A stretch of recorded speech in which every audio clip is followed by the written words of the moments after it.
when I started putting together the proposal, which was about a year before it got commissioned, I really didn't expect that much interest in the book. It was completely unanticipated, and so I was really lucky to get one of the big six publishers make me an offer.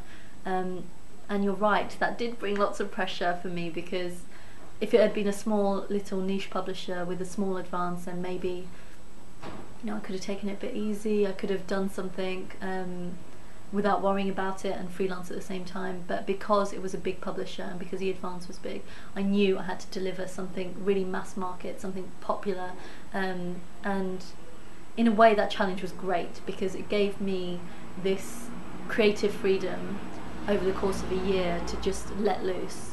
And because I hadn't written anything of that length before, there are there's lots of resources out there for writers. There's courses you can take, there's lots of blog resources, lots of online stuff, and I didn't use any of that. I just thought, I'm just going to do this, and I'm going to do it the way I've done all the rest of my journalism before. I never studied journalism, so I just do it, investigate, and then find out things, and then write up the stuff that is most interesting to me. And it's been wonderful. It's been one of the best experiences of my life. I've loved every minute. It sounds like you're saying then, in order to be creative and to kind of be free from all the advice, you kind of ignored the stuff that is people think would help them write. So what do you say to people who are new to writing, or they want to write but have been spending maybe months, years, weeks on courses and writing books? I mean, what would you say to them then? I think everyone has their own way. So there's some people who like the structure of someone advising them how to approach a project like that. Whereas for me, I just had to do it, and the only thing I needed was a deadline and the creative space to do it. So the publisher gave me the time and the deadline, and that was it. That was all I needed. I just went out there and I did it. It could have failed. It could have been completely wrong. And I did worry after 6 months of doing research, and I came back to London to write. I thought, have I got enough? Will I find great big gaping holes in my research that I have to fill later on, and I won't have time to fill them? Will my writing be up to scratch? I still have those doubts all the time, and I think all writers do, but that deadline gave me that push to say, I'm just going to do it, and it's not going to be perfect, but I'm going to do it to the best of my ability. A lot of people fail because of those doubts, and a lot of people stop writing, commonly known as writer's block. So how do you deal with that, and how, does it happen to you often? I don't get writer's block just because I'm a non-fiction writer, so there's always material out there. If you don't have enough, you just go out there and you find it. I imagine it's different for fiction writers, where all your material is coming from your head, so if your head runs out of ideas, there's not a lot you can do about it. But I mean, we all have self-doubt. We have to live with that, and writers and artists in particular, I think, because creativity is such a personal thing. It's something that all the books in the world can't teach you, and it comes from yourself, so you just have to believe in yourself and believe that you can do it, and we always worry that we can't. I mean, when I was at school, I used to love writing poetry, but I wrote a poem once for a school competition, and my teacher slated it. He hated it, and he said, this is an awful, awful poem, and I never wrote another poem again. So for I must have been about 16, 17 then, so I did, and I'm 29 now, so I didn't write a poem for 12 years, and it was just my first wedding anniversary last week, which is paper is your first wedding anniversary, so I thought, I'll write a poem for my husband. That was the first poem I'd written in 12 years, and and I loved it. The process was great. I don't know if it was a good poem or not, but it just shows you how much self-doubt can rack you and how much it can stall you. You have to really believe that you can do something, and sometimes people need encouragement. I need encouragement, and we're all like that. otherwise we feel we can't do it. That's right, it's very cute. 12 years, it took that much sort of courage and time. For that very reason, a lot of people don't write. There's so many people that have got great stories to tell, whether they're fictional or even have great ideas that they want to explore, but they have this immense self-doubt. So maybe, as you say, is it a case of finding encouragement or a community or mentorship? I mean, how do we help each other then to actually put what's in our minds, our heads, and our passions on paper, and kind of, if that's the block, which I think is probably the common one? I don't know how you get over that. I mean, there is a touch of the X factor about things, creative things, which is there are some people who, can take classes and take courses and get all the advice and then still not write something good. And so I don't want to say, you can overcome it, because just like in the X Factor, if you can't sing, you can't sing, and no amount of marketing is going to help you. So, you have to be realistic about your abilities and your achievements, and maybe in that respect you do need feedback. You do need someone to tell you where you're going wrong and where you can improve, or when you should just give up. But if you believe you can do it, then just press ahead. You have to work through those self-doubts, and you have to rise above them and just keep going. I don't know how else to say it. I mean, for me, a deadline works. That's the only way I can do it.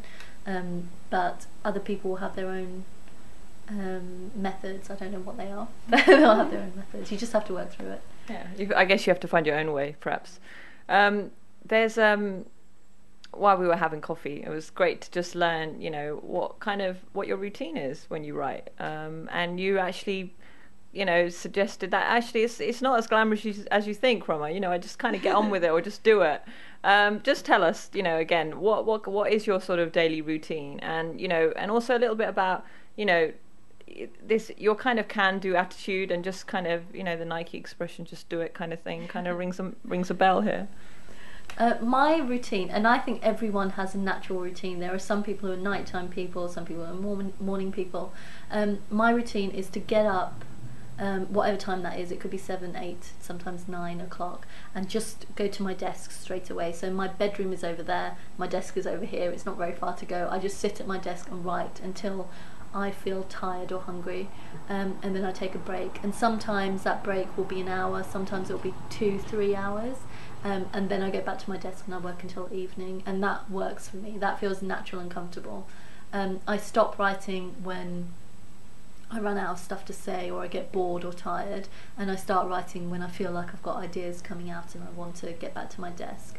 If you feel passionate enough about your subject matter, then that can sustain you. If you're writing something really boring and really dull, something you really don't want to do, then it can be difficult, and you can struggle and not want to go back to your desk. And that's where self-discipline comes in. But I'm lucky so far with this book, with Geek Nation, I have not felt that. I've always felt like I want to go back to my desk after a certain period of time. There's just all these ideas flopping around and I want to get them down. That's great.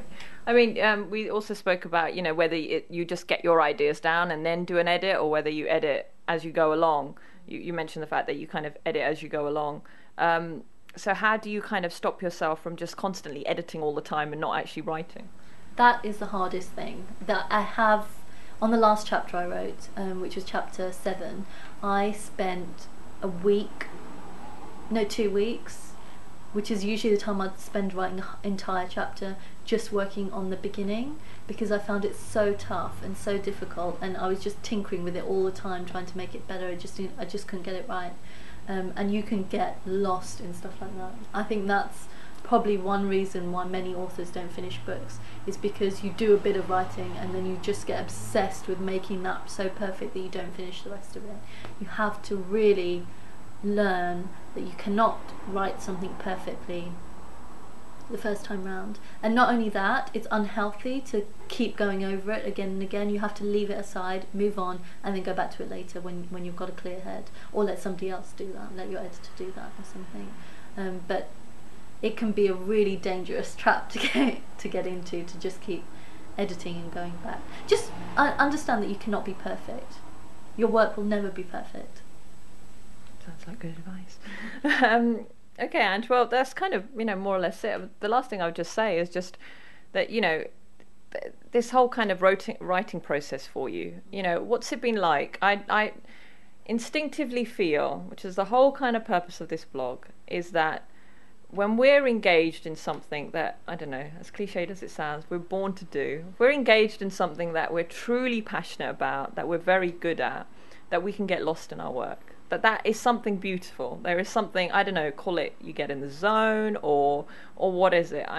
There feels like some kind of spiritual texture to it. Whether it is or not, I don't know. But all I know is that when a dancer is dancing and they're in that moment, they're captivating to watch, and they are completely absorbed in what they're doing.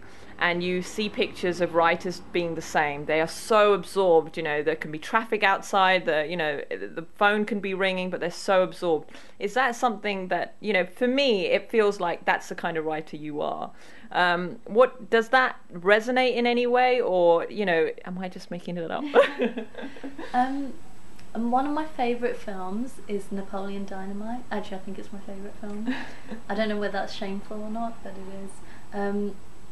And the reason I love it is the scene at the end where he dances in front of the school hall, and he's doing it for his friend, and he just doesn't care what anybody thinks. It's just himself. He's just expressing himself, and that honesty is so plain and so obvious that all these kids who had previously bullied him and treated him badly saw it and saw through that and just recognised it and loved it for it. And I think that's that essence of what it means to be creative. It's something so honest and so inside you that other people love it for that, whether it's good or not. Sometimes it can be awful, but sometimes it can be good, and that's what you're trying to do. I think when you're an artist or when you're creative, you're trying to get that essence of honesty, that real truth, the kernel of it out there, and let people see what you can see or experience what you've experienced.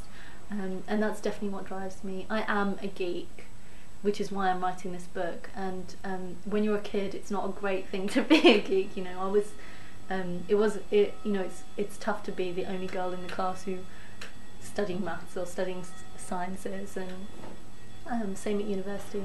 But it's worked out for me because this is my passion, and there is nothing else I can do. I love this. Thank you very much.